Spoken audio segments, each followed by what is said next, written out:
I heard Jim Garrish speak about year-round grazing and all these different things. So all these different ideas we were able to take from other people who had done this or heard from other people that had made changes like this. So we copied those plans and put them into our operation. I went to a grazing school put on by the South Dakota Grasslands Coalition and learned some things about rotational grazing. And then a year or two after that, I went to a holistic resource management school sponsored by the Grasslands Coalition. I was a little bit leery about going to something called holistic because I thought this was probably the floppy hat, bib, overall crowd. But I found out when I got there, and I went there because I had a lot of respect for the Grasslands Coalition. I found out when I got there that holistic means looking at the whole picture. And at this holistic resource management school, they taught me to look and see how all the things were fitting together. They talked about working with nature instead of working against it. And conversations like that led me to start thinking about how I wanted to change things with the way I was managing my cattle. So as I planted cropland back to grass, I had less planting to do, and I was headed toward the goal of planting all the cropland back to grass.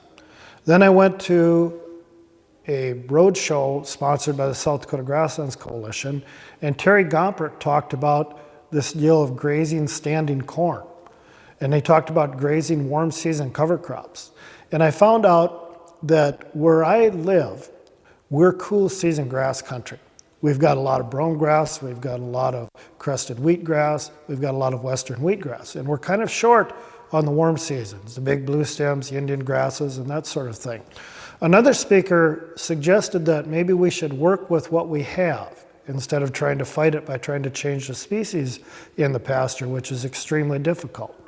In 1990, the Extension Service had a program called Bootstraps, and that opened my eyes to the holistic resource management. That was part of the Bootstraps program, was looking at the whole picture, and from the land to the production to the family to the finances.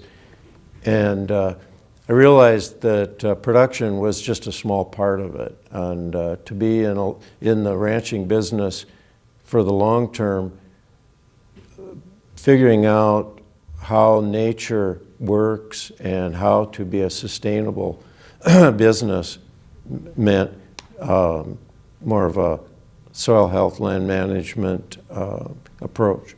For our ranch, like with me in 1990, starting there, I started going to different schools and making progress that way, and one step at a time. And it didn't all happen at once. Looking back over the last 30 years,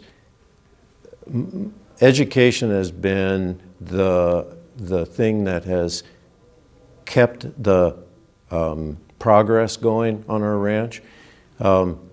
I went through a lot of schools, the low-stress livestock handling, Bud Williams, low-cost cow-calf production, nutrition with Dick Diven, ranching for profit with David Pratt, low-stress livestock handling with Dr. Tom Knopfsinger.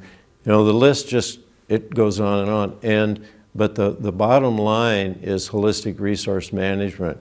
And that's an approach to manage a common sense management in ranching. And it started with me, it started with Bootstraps, and they didn't call it HRM, it was called Bootstraps. But that went, once I got through that, I started reading Alan Savory's books, and I went to the Ranching for Profit school. They practice HRM, and it just kept building from there.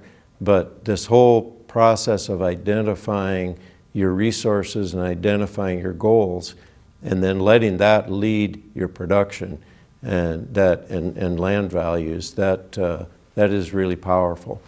For ranching is we've got to get the word out there is a big thing, and get with somebody that's already done it, and they'll help.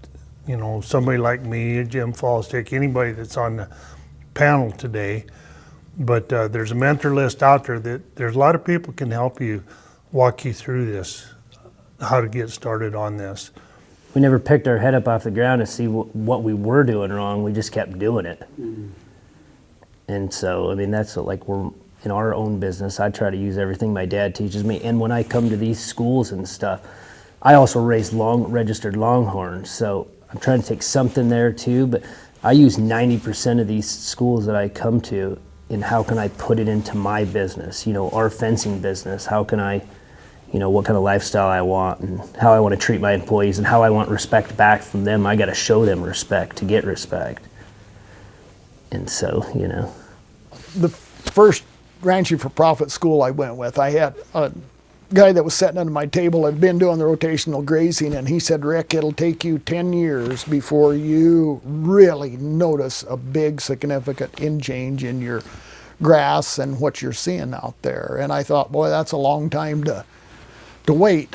But it did take about 10 years of doing this, and each year you could see a bigger and bigger improvement. We saw more wildlife, everything, grass. You know, because South Dakota Grasslands Coalition is great for what they like: regenerative practices, sustainable practices, all these words, you know, phrases out there, but things that are gonna help the environment and not hurt it.